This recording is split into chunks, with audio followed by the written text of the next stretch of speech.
So I'll just kick right in. This morning, we're picking up where we left off last week, as Jen mentioned. We're going to continue talking about pride. We're in this series called what? Killing It. That was horrible. Either you weren't here or you don't remember. Anyway, we're looking at all of this toxic stuff in us, stuff like anger, greed, jealousy, guilt. And to start this thing off, we're focusing on pride. Now, for anger and for guilt and for greed and for jealousy, they each get 1 week. Okay, but pride is getting 2 weeks because it is so like sneaky dark. We can be consumed by it, we can be controlled by it and not have any idea. And by the way, we're not talking about the kind of pride that inspires people to greatness. The pride that enables you to produce great work. We're not talking about being proud of the people you love.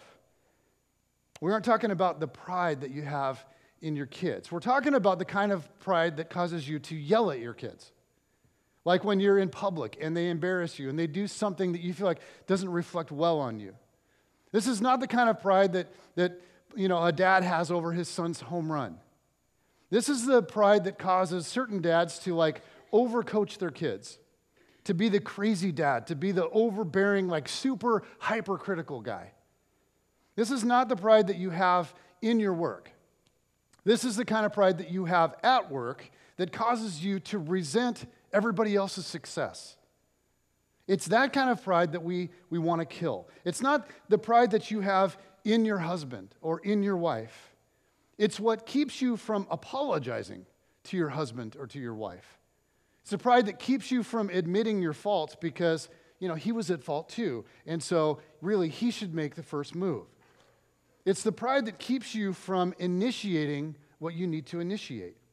And this kind of pride will kill you, and it will kill everything around you. And so we're waging war together on that kind of pride. We're not going to pet it and cuddle it and snuggle with it. Okay, we're going to kill it.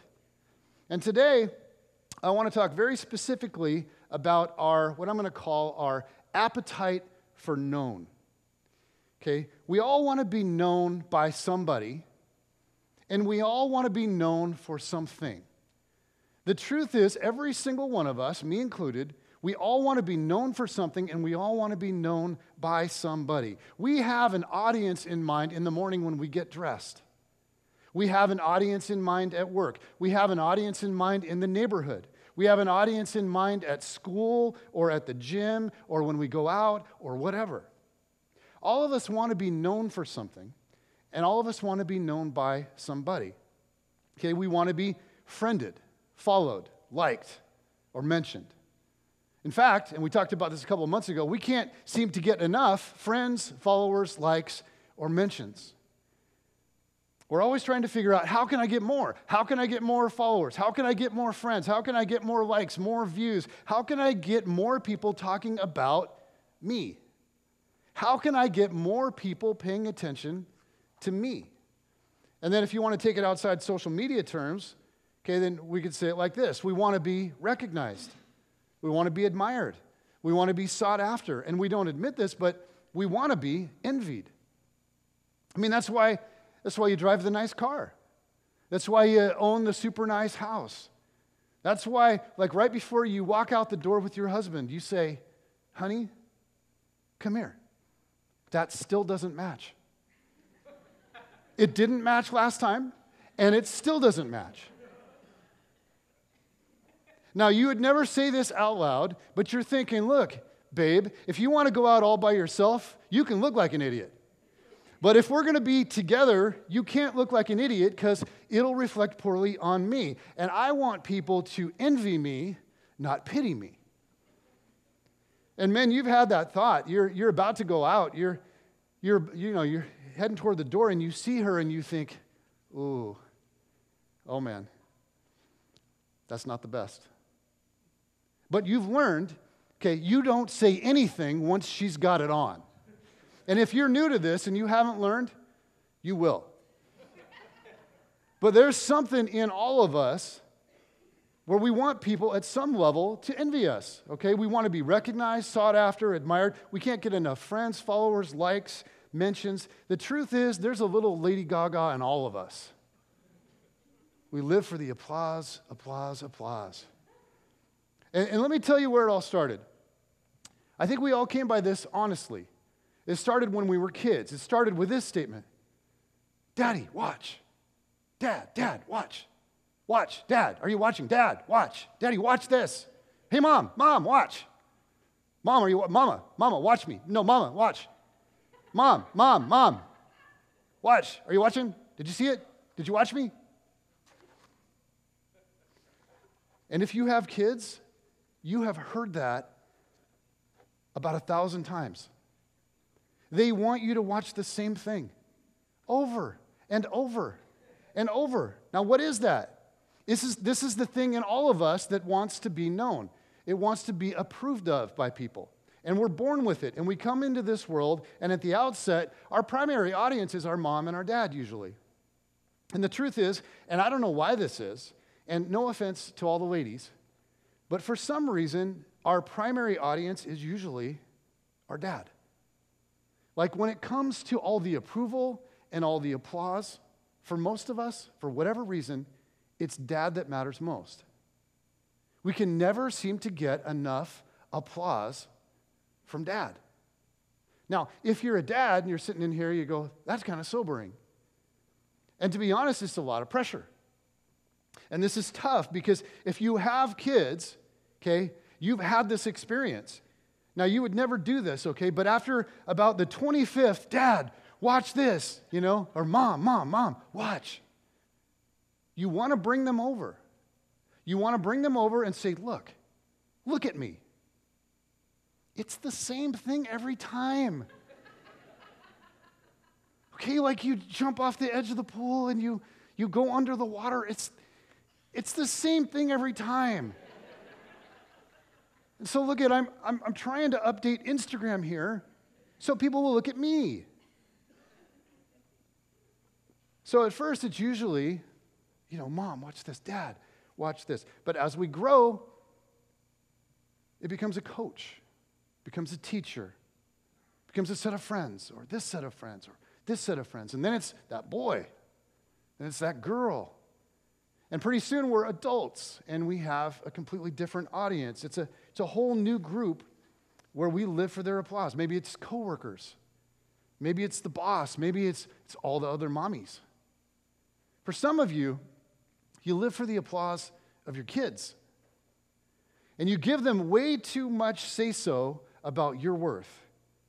You give them way too much power over you, and if you don't learn to get a grip, it's going to produce weird stuff in them and weird stuff in you. So you have to be very careful with this. Because the bottom line is, we all live for the applause of someone. It's natural, it's normal, and it can be good and healthy. In fact, in some ways, this is just a reflection of the image of God in us. But it can get you into trouble. And here's why. Because it's an appetite. Okay, it's an appetite for being known. And as with all appetites, you feed it and it grows. And it's never fully nor finally satisfied. That's the nature of an appetite, right? It always wants more. And this is why the more friends, fans, and followers you have, the more friends, fans, and followers you want. Okay, you'll never have too many followers. You'll never have too many fans. And people never seem to feel people never seem to feel like, you know what, I don't think I want to be noticed for my hard work. You know what, I don't really want my kids to appreciate me. I don't want anyone to mention that I did a good job. Because it's just in us. We want to be recognized. There's something powerful in us that wants to be known. Here's the problem. No amount of known will ever satisfy you. It's a bottomless pit. You can never have enough. And because this appetite is so insatiable, it can become very dangerous. If you don't deal with your appetite, it has the potential to make you do weird stuff. If you don't get a grip on this, it can make you ugly. Okay, so here's what we have to do. We have to get some perspective. And to help us do that today, I want us to take a look at a character in the Bible named John the Baptist. Now, before we get to his story, I want to do just a little poll, and I would really like everyone to participate in this. So if you've tuned out, tune back in for a second. Just an honest question for you guys this morning. Okay, how many of you have ever heard of John the Baptist before? Would you raise your hand? Okay. My point is, he is very well known. Like, he's very well known. So what we're about to think about is not how to not be known. What we're about to see from John the Baptist is, how do you handle it? How do you manage it? How do you have perspective on it? How do you let your known serve you instead of allowing it to take over your life? Okay, so here's John's story. And several of the Gospels all tell the story of John, so we're going to kind of bounce around between Mark and John and get little bits and pieces from different places. But let's start in Mark chapter 1. It says, "And so John the Baptist appeared in the wilderness, preaching a baptism of repentance for the forgiveness of sins."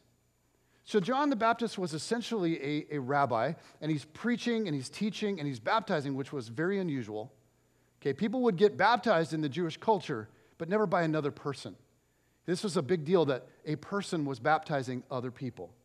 And it says he was outside the city. And Mark sets the scene in verse 5. It says, "The whole Judean countryside and all the people of Jerusalem went out to him."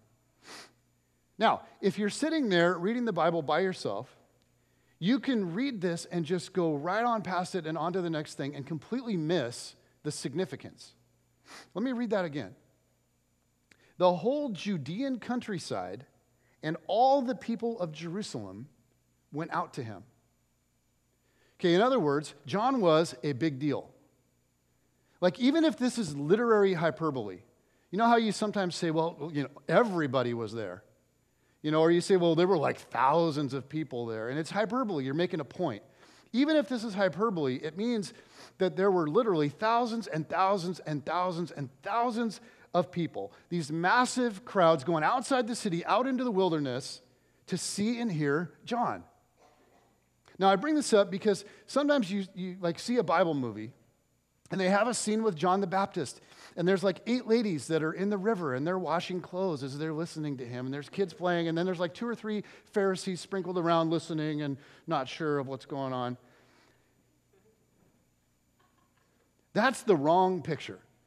I don't know where movie makers get these ideas from. If you just read the text, there were thousands and thousands. I mean, it was just cram-packed. This is a massive crowd. And there's so much energy and so much buzz around John that people are starting to murmur. They're starting to wonder and ask questions. He must be the Messiah. Okay, he must be the one. Because we've not had this kind of energy and this kind of excitement in Israel in my lifetime. It says, John testified concerning him, talking about Jesus. He cried out saying, and if you think my sermons are confusing, check this out. He cried out saying, "This is the one I spoke about when I said, 'He who comes after me has surpassed me because he was before me.'" And people are like, what? And so let me say that again. "He who comes after me has surpassed me because he was before me." And people are looking around going, you know what? That doesn't make any sense. But there are a whole lot of people here, so this must be like really important. And they're writing it down. John's talking about Jesus, and he says, look, the one who's coming after me, and you haven't seen him and met him yet, is greater than me. He's surpassed me because he actually existed before me. And he continues on. It says, "Now this was John's testimony when the Jewish leaders in Jerusalem sent priests and Levites to ask him who he was. He did not fail to confess, but confessed freely, 'I am not the Messiah.'" See, there's all this buzz about John. There's this growing momentum. And so the leaders in Jerusalem naturally want to know, who are you? Because there's talks of uprisings and revolutions, and people are wondering, and we need to know. Okay, they're like, we need to know what your intentions are. So who are you? So John comes right out, and he says, "I am not the Messiah." But the crowds, the energy, where is this heading? So they start pressing. Well, are you Elijah? Well, are you the great prophet? Who are you? And here's what he says. It says, John replied in the words of Isaiah the prophet. Okay, so he's quoting the Old Testament prophet Isaiah. He says, "I am the voice of one calling in the wilderness, make straight the way for the Lord. So, okay, like, who are you, John? He's like, I'm the voice. Okay, I'm a sign. I'm a directional marker. I'm a road sign. I have attracted all these people to me to point them in the direction of Him. I have all of this knownness simply to make Him known. I've drawn this huge crowd so that I can point them to the one who was before me but will come after me because He has surpassed me. Goes on. Now the Pharisees who had been sent questioned Him. Why then do you baptize if you are not the Messiah, nor Elijah, nor the prophet? And John says, well, if you think this is something. He says, I baptize with water, but among you stands one you do not know. He is the one who comes after me, the straps of whose sandals I am not worthy to untie. Meaning, I'm not even worthy to be His servant. He's like, you see this big crowd that I've drawn? People walking here from all over the place, people taking a day's journey to get here and listen to me, people camping out all night just to hear me speak. You think I'm something? You wait until the real deal gets here. Man, I'm the warm-up band. You wait until the main act steps out on the stage, because what comes next is going to blow your mind. The next day, John saw Jesus coming toward him and said, look. That's his job. Look, the Lamb of God who takes away the sin of the world. The whole reason I've become so well known, he's saying, is to make Him known. Then the next day, something happened again. It says the next day, John was there again with two of his disciples. So like Jesus had later on, John had disciples that followed him, like this inner circle of guys. And it says when he saw Jesus passing by, he said, look. Pointed him out again because that's his job. He said, look, the Lamb of God. And it says when the two disciples heard him say this, they followed Jesus. They followed Jesus, okay, which meant they unfollowed John. You ever been unfollowed by anybody? That's like, whoa, wait a minute. What's the problem? Did I do something wrong? Like, how come you're not liking me or following me anymore? Is there somebody cooler than me? Did I offend you? Did I say something boring? Did I put a picture up that was boring? What's happening? See, John's disciples see Jesus and they say, John, thanks for everything you've taught us. Thanks for taking us on this wild ride with you. But if that's the guy that you've been talking about, if you're like just the warm-up act, we want the headliner, okay? So, see ya. And tons of John's followers start leaving to follow Jesus. And the amazing thing is, it didn't bother John. But boy, did it ever bother his other followers. It says they came to John and said to him, Rabbi. Like, okay, that's a term of great respect. Like, you're the man. Okay, John, you're the man, Rabbi. That man who was with you on the other side of the Jordan, the one you testified about. Look, he is baptizing, and everyone is going to him. They're like, John, this is not good. Because, like, listen, baptism is your thing, right?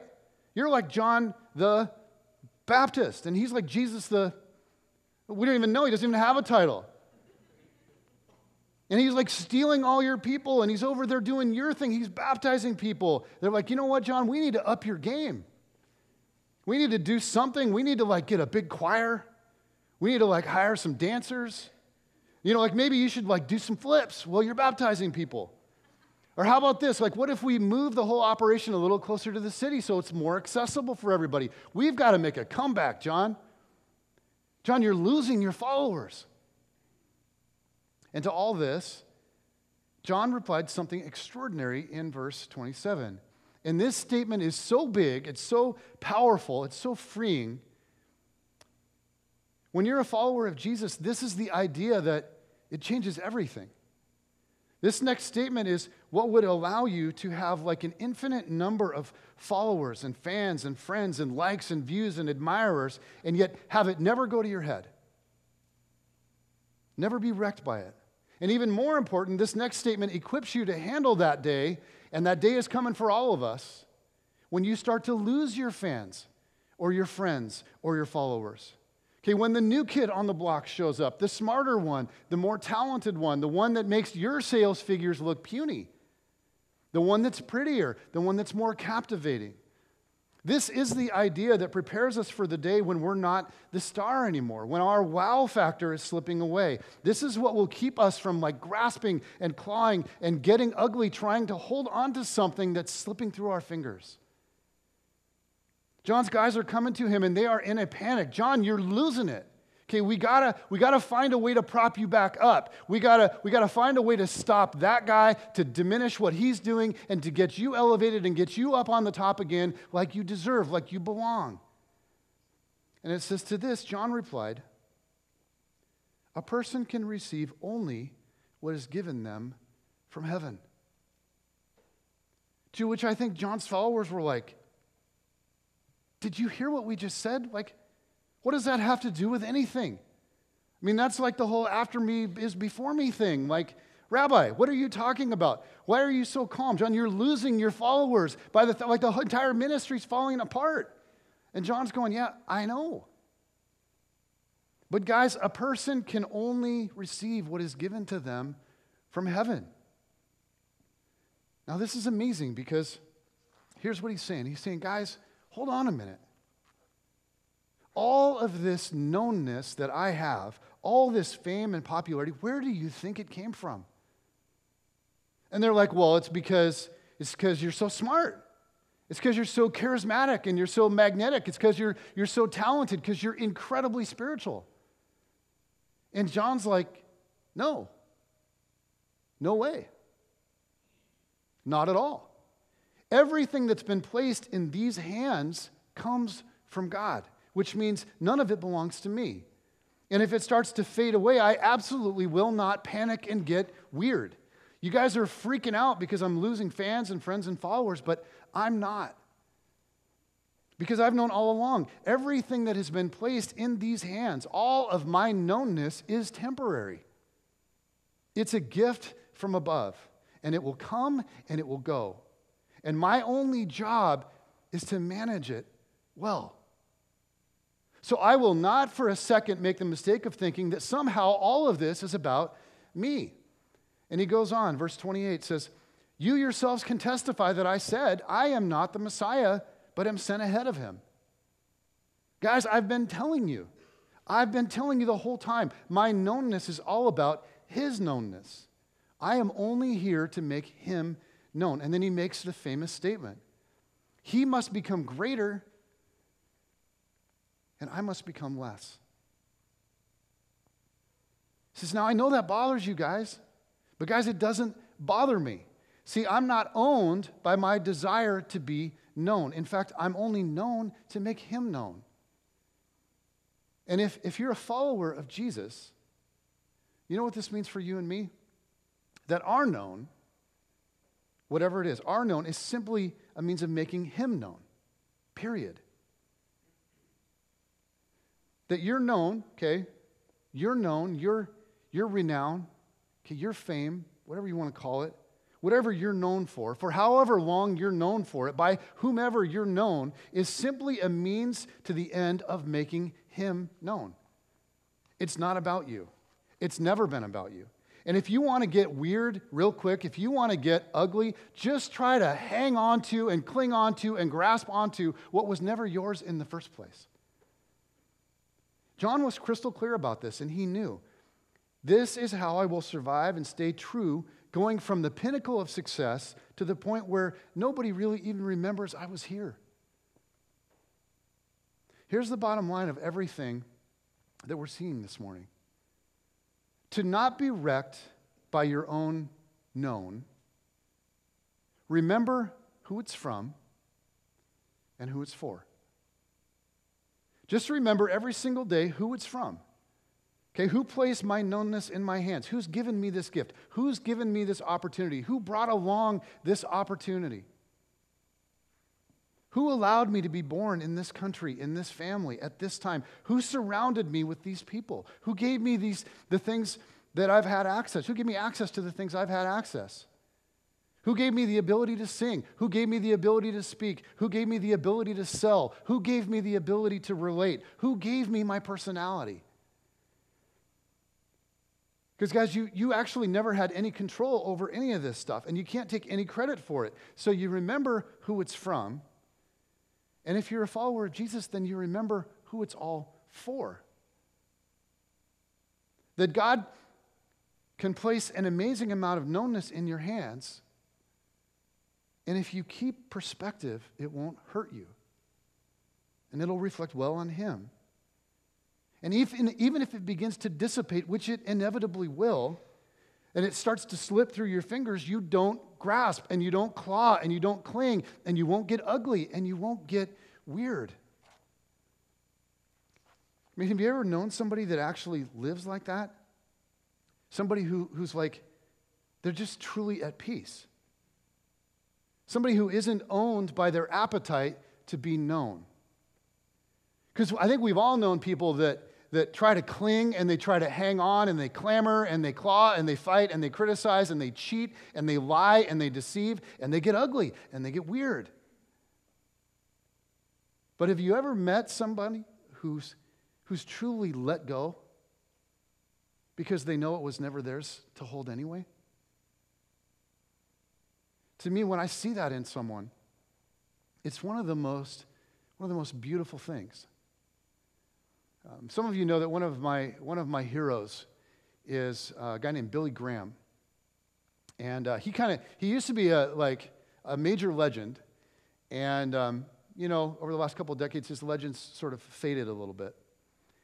But Billy Graham became a Christ follower when he was young. And he devoted his entire life to being a voice for Jesus. And he ended up traveling all over the world, doing these crusades where thousands and thousands of people would gather, and he would tell the story of Jesus. And over the years, he became infamous. I mean, he was friends with and counseled to several different presidents, and his known was just like off the charts. And yet, he was a very simple, very humble man. And when I was in seminary studying to be a pastor, I wrote a pretty good-sized paper on him. And one of the things that, as I studied about him, blew my mind was his integrity. In the early years of his ministry, he made a decision, him and the team that he traveled with together doing this stuff. And several of them these guys were together for decades, which tells you something. They decided to hold each other accountable. They decided to have boundaries, to live in such a way that none of them would ever have a moral failing. So they took all kinds of precautions. Like when they travel, Billy Graham would never go alone into his hotel room. Like just in case there was a maid in there or there was some woman in there, he just wanted to make sure that there was never even the possibility of some sort of sex scandal. And when he would go into a hotel room, he would actually have them remove the TV before he went in, because he didn't want to be accused of ordering porn. And while many famous preachers' ministries ended in scandal, he lived a life that was free of that. And he told millions and millions and millions of people about Jesus, and he lived this amazing upright life. They had the same close friends his entire life. And I can't give you all the details and stuff that I came across as I studied, but I was just blown away at the effort that went into living this life of integrity. Anyway, several years ago, toward the end, when he was much older, he was lecturing at a university. And after he gave his talk, he opened up time for people to ask questions. And there was a female student there who clearly was not a fan of Billy Graham and probably not Christianity either. And she came into the place armed. She had dug through all of his past and made this huge long list of his failings or questionable things. And after his lecture, he's like, "Yes, young woman." And she just blasted him. She's like, "Dr. Graham, how about your connections to President Nixon? How could you have stood by him through the Watergate scandal? And what about what you said in 1956? And what about what you did in 1958? And she just went on and on and on. Now, if that was me, and I'm standing at a podium in front of thousands of people, How would I react to that? Like, whew. And I mean, her purpose was clearly to attack and to discredit him and to embarrass him in front of this massive crowd, to call into question his integrity and really to discredit his entire life's work. So I think about the tension of that moment and what would have, what that would have done in me if I were him. And it's interesting because it didn't seem to shake him. He let her finish, like he let her read through her entire list, and then he smiled softly, and he said sincerely, "Ma'am, if your intent is to reveal all the ways I've fallen short, your list is way too short. I'm far from perfect, but I can point you to the one who is." No defensiveness, no anger, no confusion, just maturity and grace and humility. He was a man that had walked with Jesus for a long time, and he was crystal clear about one thing. His job was to be a sign, to point the way. And he didn't need to defend himself or fight. He didn't need to grasp or claw. He didn't need to get ugly. And we've all seen and been around people that are just clamoring. People that are slaves to their appetite to be known. They're not fun to be around. They're not enjoyable to be around. And to be honest, they're dangerous. It's like, what are they going to do next? I don't even want to be near. Because they get weird and they get ugly. And it's interesting because when we see it, we are repulsed by it, and yet we can do the exact same thing in a heartbeat. So how do you manage this appetite? I mean, does following Jesus mean that you have no goals, that you have no dreams? Does it mean that you can't strive for success? Does it mean that you can't seek the promotion? Does it mean that you can't try to make the team, that you can't try to beat somebody out? Okay, of course not. It is absolutely okay to have ambitions. It's okay to work hard. It's a good thing to be known and admired and respected. But to keep it from going dark on us, we have to remember. We have to remember who it's from and who it's for. And what this all means practically for you and me, I think, is simply this. You get up every single day and you do your best. You work hard, you sell hard, you study hard, you create with passion. You do your best to raise your kids with great character. Because it's okay to strive and be passionate. It's okay to have goals and dreams and work hard. And so every single day, whatever it is you do, you give it 110%. But you do it in a way that brings glory to the one that you follow. With grace and integrity and kindness. And then at the end of every day, you remember who it was all for. And you take a deep breath and you listen for the applause of heaven from the one who knows you best. The one that gave you all your opportunities. The one that gifted you to make the most of them. Because at the end, that is the applause that matters most. Then whether your known has been increased or decreased that day or that couple of months or that year or that season of your life, you can hear the voice of the one that really matters say, you killed it. You killed it. And I'm so proud of you.